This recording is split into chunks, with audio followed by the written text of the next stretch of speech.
Selanjutnya, kami akan menanyakan kembali kepada seluruh peserta sidang yang terhormat. Apakah rancangan undang-undang tentang Kitab Undang-Undang Hukum Acara Pidana dapat disetujui untuk disahkan menjadi undang-undang? Terima kasih. Sidang Dewan yang terhormat, melalui forum ini kami menyampaikan terima kasih dan penghargaan yang setinggi-tingginya kepada yang terhormat Menteri Hukum RI dan Menteri Sekretariat Negara RI atas segala peran serta dan kerjasama yang telah diberikan selama pembahasan rancangan undang-undang tersebut. Perkenankan pula atas nama pimpinan Dewan kami menyampaikan penghargaan dan terima kasih kepada pimpinan dan anggota Komisi 3 DPR RI yang telah menyelesaikan pembahasan rancangan undang-undang ini dengan lancar. Di tengah gelombang penolakan dari sejumlah kelompok masyarakat sipil, DPR bersama pemerintah akhirnya menyetujui pengesahan rancangan Kitab Undang-Undang Hukum Acara Pidana atau RKUHP menjadi undang-undang. Keputusan ini diambil dalam rapat paripurna pada Selasa, 18 November 2025 yang dihadiri 242 anggota DPR. Menariknya, tidak ada interupsi atau pernyataan penolakan dari para wakil rakyat selama rapat berlangsung. Usai sidang, Ketua DPR Puan Maharani menjelaskan bahwa perjalanan penyusunan RKUHP telah berlangsung hampir 2 tahun. Prosesnya melalui berbagai tahapan, mulai dari menerima lebih dari 130 masukan, hingga melakukan kunjungan ke sejumlah daerah seperti Yogyakarta, Sumatera, dan Sulawesi. Menurutnya, rangkaian proses ini menunjukkan bahwa pemerintah dan DPR telah membuka ruang partisipasi publik sejak tahun 2023. Namun, di luar kompleks parlemen, sejumlah kelompok masyarakat tetap menyuarakan keberatan mereka. Salah satu hal yang menjadi sorotan adalah kekhawatiran bahwa aturan baru ini memberi kewenangan lebih luas kepada penyelidik dan penyidik. Mereka menilai, tanpa pengawasan yang ketat, hal tersebut dapat membuka peluang terjadinya penyalahgunaan. Pengesahan RKUHP kini menjadi babak baru dalam sistem hukum Indonesia. Perdebatan mungkin belum usai, namun publik menanti bagaimana aturan baru ini akan diterapkan dan diawasi demi menjamin keadilan bagi semua. Hari ini RKUHP disahkan menjadi KUHP baru. Itu adalah sebuah kemunduran reformasi hukum di Indonesia, teman-teman. Kita tahu semua, dalam RUU KUHP ini, Polri diberikan kewenangan yang berlebih tanpa pengawasan yang berarti.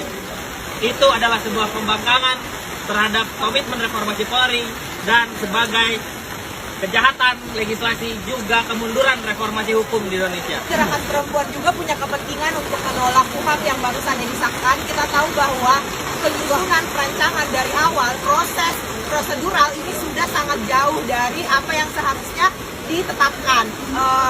Karena kalau kita bicara soal penyusunan hukum, harusnya ada keterwakilan dari kelompok-kelompok sipil, termasuk kelompok perempuan, kelompok rentan lainnya, termasuk kelompok disabilitas. Tapi nyatanya tidak ada partisipasi. Bahkan hanya dicatut sebagai kebohongan oleh DPR itu sendiri. Dan juga ini berarti ketika tidak ada suara perempuan dalam proses penyusunan, jangan berharap akan ada kepentingan untuk menunjukkan posisi hukum terhadap perempuan itu sendiri. Dan itu tertunjukkan dalam pasal-pasal yang disahkan hari ini. Kawan-kawan bisa cek nanti, beberapa pasal itu tidak mengatur dengan jelas bagaimana KUHP ini akan berpihak kepada korban, khususnya perempuan ketika mengalami kekerasan. Tidak ada mekanisme prosedural yang jelas, termasuk perlindungan untuk saksi dan korban. Dan perempuan sangat melihat kemunduran yang besar dalam demokrasi. Pasca Soeharto jadi pahlawan ini adalah lanjutan dari pasca Soeharto jadi pahlawan, dan juga kita melihat bagaimana demokrasi dihancurkan habis-habisan, dan gerakan perempuan ketika demokrasi hancur berarti gerakan perempuan juga akan mundur habis-habisan. Makanya gerakan perempuan dengan keras menolak dan juga menuntut cabut KUHP sekarang juga.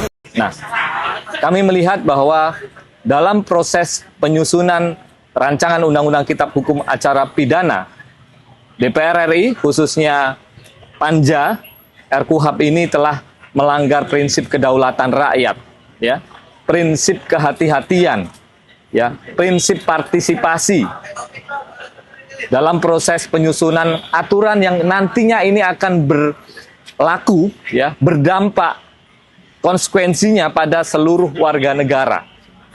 Dan kami melihat potensi yang berbahaya dari rencana, ya, DPR RI yang akan membawa rancangan Undang-Undang KUHP ini ke pembahasan tingkat 2. Artinya akan dibawa ke proses paripurna untuk pengesahan.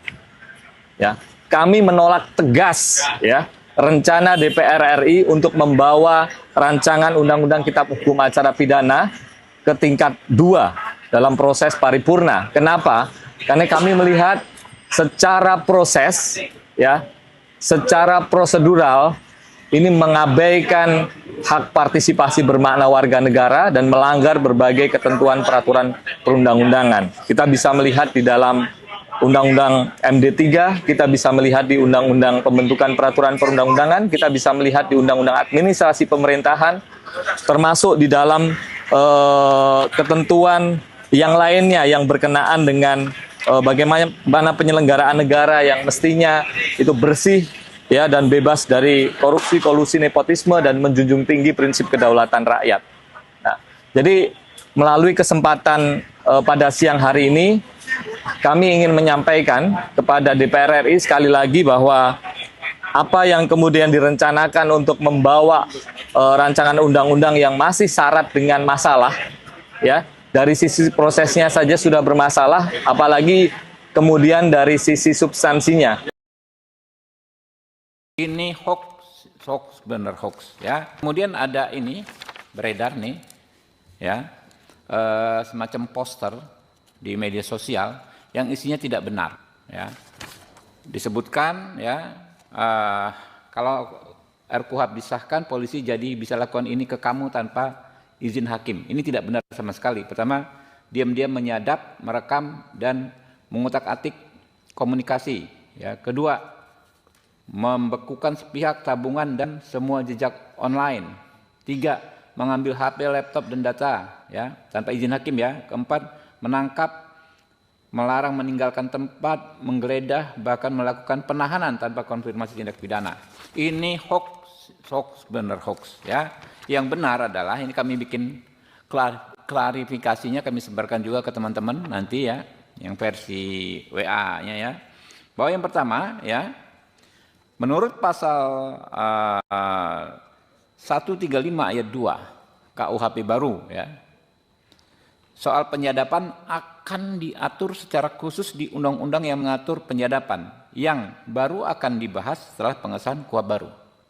Jadi belum ada penyadapan itu, memang ada hak upaya paksa penyadapan, tapi pelaksanaan dan pengaturan ini akan diatur dengan undang-undang tersendiri soal penyadapan.